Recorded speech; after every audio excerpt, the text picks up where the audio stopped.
कमजोर करने के लिए खतरनाक लोग हैं, इनको उसी तरीके ईडी का,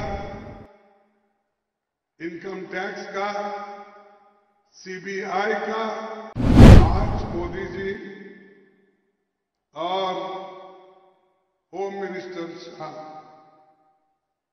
दोनों मिलके ईडी का, इनकम टैक्स का, सीबीआई का डर बता कर एमएलएस को, एमपीज को डरा रहे हैं और जो आगे इलेक्शन के लिए तैयारी कर रहे हैं, जो ठहरने वाले हैं, उनके ऊपर भी अभी से ईडी, अभी से इनकम टैक्स वो लोग डाल रहे हैं। तो इसीलिए होशियार रहना।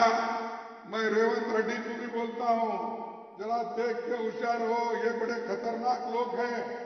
इसीलिए जब ये खतरनाक लोग हैं, इनको उसी तरीके से लड़ना जो वो लड़ रहे हैं, उनसे ज्यादा ताकत लग के लड़ना चाहिए। Modi Amit Shah ED income tax సిబిఐని ఉపయోగించి ఎమ్మెల్యేలని ఎంపీలని బెదిరిస్తున్నారు, పోటీ చేసే వాళ్ళని కూడా బెదిరిస్తున్నారు. నేను రేవంత్ రెడ్డి గారిని కూడా ముందస్తుగా చెప్తున్నా, మీరు కూడా జాగ్రత్తగా ఉండండి. నరేంద్ర మోదీ उनको अकेले को नहीं बोला, रेवंत रेड्डी और उनके जो कांग्रेस के नेता लोग हैं, ये सभी होशियार रहना चाहिए। నరేంద్ర మోదీ, అమిత్ షా, రేవంత్ రెడ్డిని అందరినీ కూడా మరి అలర్ట్ గా ఉండాలి. ఈడీ, సిబిఐ ద్వారా మిమ్మల్ని ఇబ్బంది పెట్టే పరిస్థితి ఉంటుందని చెప్పి నేను మనవి చేస్తున్నాను. जब जब तुम्हारी ताकत बढ़ती है, तब तब वो तुमको कमजोर करने के लिए खेल खेलते हैं, लेकिन तेलंगाना के लोग डरने वाले नहीं हैं। तेलंगाना के लोग हमेशा लड़ते रहे।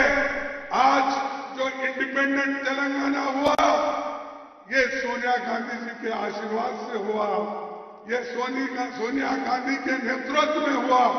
हम सबको याद रखना चाहिए, अगर कोई गैर समझता है, गद्दारी करता है, तो वो ठीक नहीं है।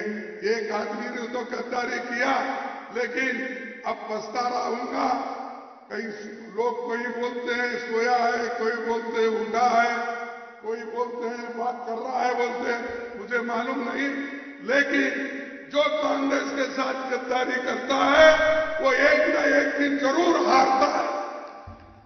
బీజేపీ భయపెట్టించే ప్రయత్నం చేస్తుంది, కానీ తెలంగాణలో భయపడే వాళ్ళు ఎవరు లేరు.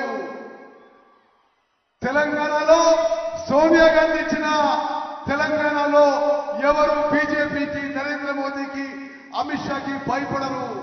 కాంగ్రెస్ పార్టీని మోసం చేసిన వాళ్ళు, ద్రోహం చేసిన వాళ్ళు సమాజం ఎప్పుడు కూడా క్షమించదు. వాళ్ళు ఓడిపోతారని చెప్పి నేను మనం చేస్తున్నాను. కేసీఆర్